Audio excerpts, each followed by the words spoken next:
ರೀ ಒಂದು ನಿಮಿಷ ರೀ, ಹೋಗಿ ಹುಡುಕ್ರಿ ನೀವು. ತಲೆ ಕೆಟ್ಟವ್ರಿಗೆ ನಾನೇ ಯಾಕೆ ಹೇಳ್ರಿ? Who's are Ashok? Who is are Ashok? ಯಾರ್ರೀ ಅವರು? ಮಾನ ಮರ್ಯಾದೆ ಇಲ್ಲದೆ ಇರೋರು. ಬಂಗಾರಪ್ಪ ಅವ್ರ ಬಡಾವಣೆಯಲ್ಲಿ ಆರ್ ಅಶೋಕ್ ಅವ್ರದ್ದು ಏನು ಅಂತ ಹೇಳಿ ನಾಡಿದ್ದು ಹೇಳ್ತೀನಿ. ಟಾರ್ಗೆಟ್ ಮಾಡಿ ಏನೂ ಸಿಗಲ್ಲ ರೀ. ನನ್ನನ್ನು ಟಾರ್ಗೆಟ್ ಮಾಡಿದ್ದು, ಈ ದೇಶದಲ್ಲಿ ಜಸ್ಟಿಸ್ ಅನ್ನೋದು ಇರ್ತದೆ. ನೀವು ಕೂಡ ವಿಚಾರಗಳನ್ನು ಮಾಡಬೇಕು. ನೀವು ಮಾಧ್ಯಮದವ್ರು ಒಂದೇ ಸತಿ ಹಂಗೆ ಹೋಗಬೇಡಿ. ನೀವು ಹೋಗಿ ಯಾರೋ ಒಬ್ಬರು ಏನು ಆರ್ ಅಶೋಕ್ ನಿಮಗೆ ಬ್ರ್ಯಾಂಡ್ ಅಂಬಾಸಡರಾ? ಯಾರೋ ಸ್ವಾಮೀಜಿಗಳು ನಿಮ್ಮ ಬ್ರ್ಯಾಂಡ್ ಅಂಬಾಸಡರಾ ನಿಮಗೆ? ಅಲ್ಲ, ಹೇಳಿದ ತಕ್ಷಣ ಕೇಳಬೇಕಾ? ಕೇಳೋಕ್ಕಿದೆಯಾ?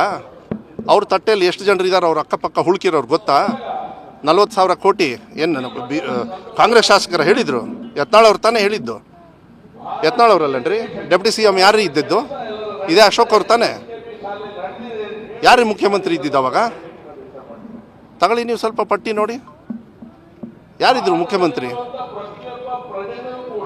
ಯತ್ನಾಳ್ ಅವ್ರು ಹೇಳಿದ್ನ ಫಸ್ಟ್ ತಿಳ್ಕೊಂಡು ಅದಕ್ಕೆ ಉತ್ತರ ತಗೊಂಡು ಬನ್ನಿ ನನ್ನ ಹತ್ರ, ಆಮೇಲೆ ನಾನು ಇದಕ್ಕೆ ಉತ್ತರ ಕೊಡ್ತೀನಿ. ಉತ್ತರ ಸಿಕ್ಕಿದೆ ನನಗೆ, ನಿಮ್ಮ ಹತ್ರ ಇಲ್ಲ ಅಷ್ಟೇ. ಅದು ನಾನೇ ಕೊಡಬೇಕು ರೀ? ಅಲ್ಲ, ನೀವು ಕೇಳಿದ್ರ ಅದನ್ನ ಮುಂಚೆ? ನೀವು ಕೇಳಿದ್ರ ನನಗೆ? ನಿಮಗೆ ಹೇಳಬೇಕು ಅಂತ ಕಾನೂನಲ್ಲಿ ಇದೆಯಾ? ನಿಮಗೆ ಮಾಧ್ಯಮದವ್ರಿಗೆ ನಾನು ಹೇಳಬೇಕಂತ ಕಾನೂನಲ್ಲಿ ಇದೆಯಾ? ಕೇಳಬೇಕು, ಹೇಳಿ ತಾಳ್ಮೆಯಿಂದ. ನಾನು ಬರ್ತೀನಿ ನಿಮಗೆ. ಕರೆಕ್ಟಾಗಿ ಓದಿ ಅದು ಏನು ಅಂತ ಹೇಳಿ.